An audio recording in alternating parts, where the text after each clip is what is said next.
আসসালামু আলাইকুম। এখন আমরা আপনাদেরকে দেখাবো করতে হয়, ফিজিং কাটতে হয় আর ন্যাপেল কিভাবে কাটতে হয় এগুলো দেখাবো বিস্তারিত। যেমন এই কোটটা কাটিং করা হয়েছে, এটা তো কাটিং মাস্টারে তো আর এইসব করে দেবে না। কাটিং মাস্টার ঠিক এভাবেই একটা কোট কাটিং করে দেবে। তো দেওয়ার পরে আমাদের প্রথমে যে জিনিসগুলো দেখতে হবে, প্রথমে যে আমাদের সামনের পার্টটা আছে, সামনের পার্টটা আলাদা রাখবো। এরপরে এগুলো হলো আমাদের আর এই আপনার হলো ফিজিং কাটার সময় এগুলো কোনো দরকার নেই। ব্যাক পার্ট, হাতা, তাল পার্ট এগুলো হলো আমরা এভাবে আলাদা রেখে দেব। এই সামনের পার্ট আর প্লাস হলো আমাদের এই জোগাড়ের কাপড়গুলো। ঠিক আছে, আমাদের মার্কা উঠায় নিতে হবে কাঁচা সুতা দিয়ে। ফার্স্টে হলো আপনি হলো মার্কাটা উঠাবেন হলো ন্যাপেলের মার্কাটা। এই যে এখানে একটা উঠাবেন, এখানে একটা, দুটা হলেই এনাফ, এর বেশি লাগে না। তারপরে হলো আমাদের বোতামের সেন্টার, তারপরে আমরা এলো এই যে বোতামের সেন্টারটা মার্কা উঠাবো। এভাবে আসার পর তারপরে এলো আমরা হলো সুতাগুলো কেটে দেব, যতটুকু লাগে ওই অনুপাতে রেখে দেব। আচ্ছা, আর মার্কা উঠাতে হবে হলো আমাদের অলিটের মার্কা, এটা আর এটা নিচের সাইড যেটা, এটা যে অলিটের মার্কা।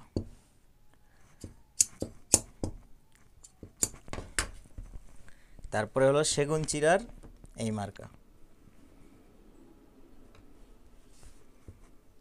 এই যে মিডিলের সেন্টারটা, এই মার্কাটা এমনভাবে উঠাবেন আপনার দুইটা সেন্টার ঠিক থাকবে। একদিকে হলো এইটা আর একটা হলো এইটা,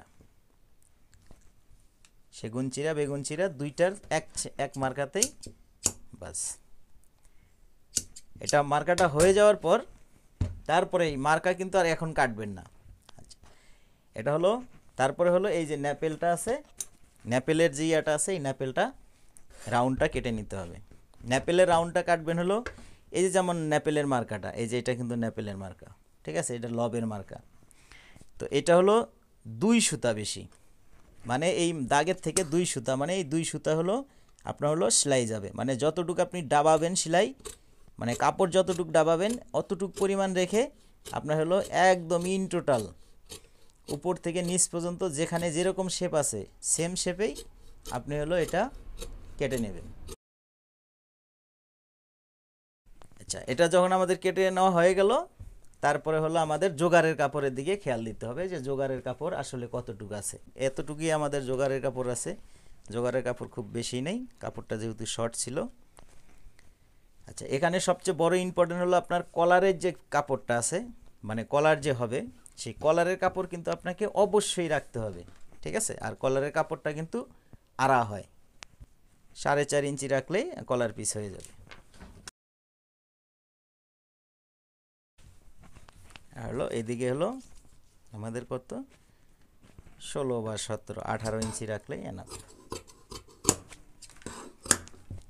এই যে হলো আমাদের হলো কলার পিসের জন্য এই কাপড়টা রাখলাম। কাপড় আছে এখান থেকে হলো ন্যাপেল দিতে হবে। কাপড়ের যে আঁশটা আছে, সেই কাপড়ের আঁশ কিন্তু আপনাকে খেয়াল রাখতে হবে। যেমন আমরা এটা ধরেন চেক বাদও দিলাম, আমরা হলো এই কাপড়টাকে সুন্দর করে আমরা হলো এক সমান করে নেব। এভাবে ধরেন এই যে এটা এক সমান করে নিল এইভাবে। এই যে দেখেন আমরা এই যে ধরলাম, এই যে আমরা একটা দাগ দিয়েছিলাম এই যে কাপড়টা সোজা করার জন্য, ঠিক আছে। তো আমাদের এই যে ঠুটির এই দাগটা এখানে আমরা রাখবো এখানে।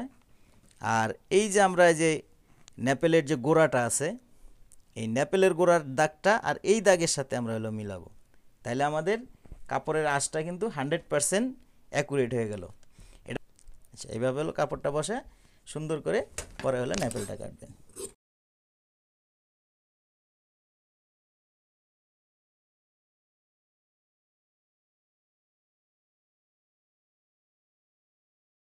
এই যে ফাইন তরফের যে সেলাইটা থাকে, যেহেতু আমাদের নাট কলার, ওই অনুপাতে হলো এখানে কাপড়টা রাখতে হবে যাতে কাপড় শর্ট না পড়ে।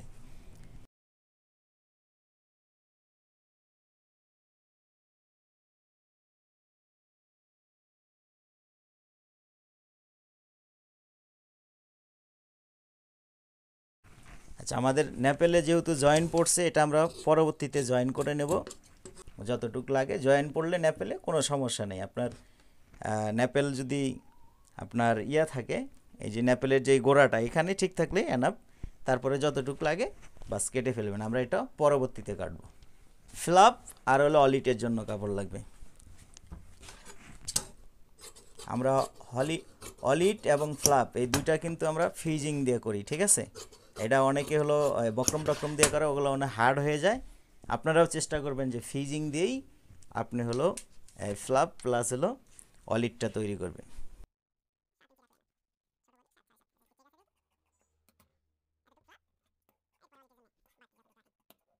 হয়ে গেল, এই যে হলো অলিট ন্যাপেল, বাস এগুলো হলো আলাদা করে রেখে দেব বডির সাথে।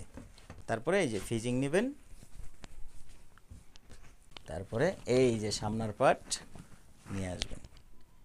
আমরা কিন্তু মার্কা এখনও কাটি নাই, এটা হলো ফিজিং কাটার পরে হলো আমরা হলো মার্কাটা কাটবো। এই মার্কাগুলো কাটবো, এমনভাবে কাটবেন মানে বেশিও না, এক সুতা পরিমাণ ভিতর দিয়ে এভাবে কেসি দিয়ে দেবেন, একবারে আপনার হলো শেষ হয়ে যাবে।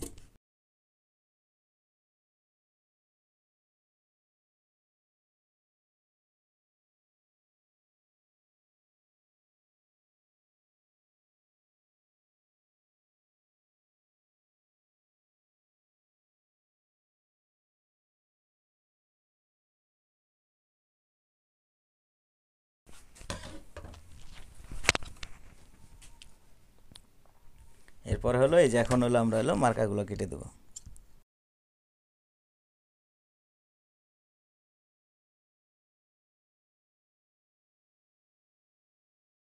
এই বাড়তিগুলো এভাবে সেটে দিবেন, বেশি রাখা যাবে না। কালার পিসের জন্য আরেকটা জিনিস খেয়াল রাখবেন, মেশিনে যেহেতু ঢুকানো হয়, বাড়তি যেন না থাকে আপনার এই কাপড়ের চাইতে ফিজিং যেন বাড়তি না থাকে, সবসময় শর্ট থাকবে একই সেম পজিশনে।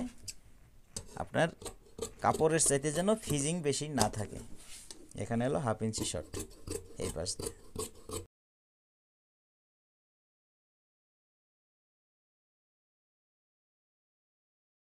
যেহেতু এইভাবে দিই, এইভাবেই দিলাম, ব্যাস এই যে ন্যাপেলের জন্য। এই যে অলিট আর ফ্লাপের যে কাপড়টা রাখছি, এটা এখান থেকে অলিটে হবে প্লাস ফ্লাপ হবে।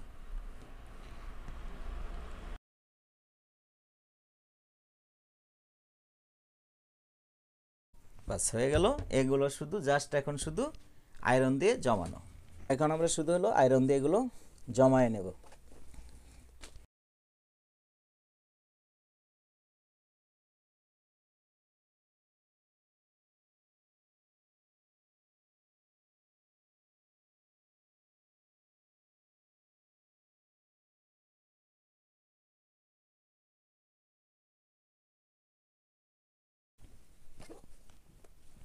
আর একটা জিনিস খেয়াল রাখবেন, এই ফিজিংগুলো জমানোর সময় ভিতরে কোনো প্রকার যেন সুতো যেন ভিতরে কোনো প্রকার না থাকে।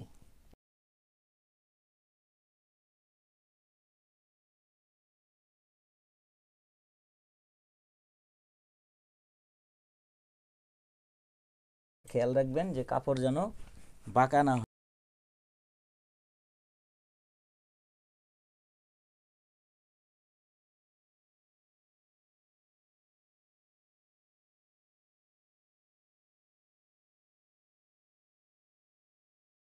ছিল আসলে ভিডিওটা, যদি আপনাদের ভালো লেগে থাকে তো অবশ্যই লাইক করবেন, কমেন্ট করবেন, বন্ধুদের সাথে শেয়ার করতে ভুলবেন না। আর এটা যেহেতু একটা সিরিজ ভিডিও, ব্লেজার একদম সেলাই কমপ্লিট পর্যন্ত এটা একটা সিরিজ চলবে। কয় পর্ব হবে আমি জানি না, বাট আমরা করতেছি আপনাদের রিকোয়েস্টে। তো সাথে থাকবেন, অবশ্যই সাপোর্ট করবেন। ভালো থাকবেন সবাই, আল্লাহ হাফেজ।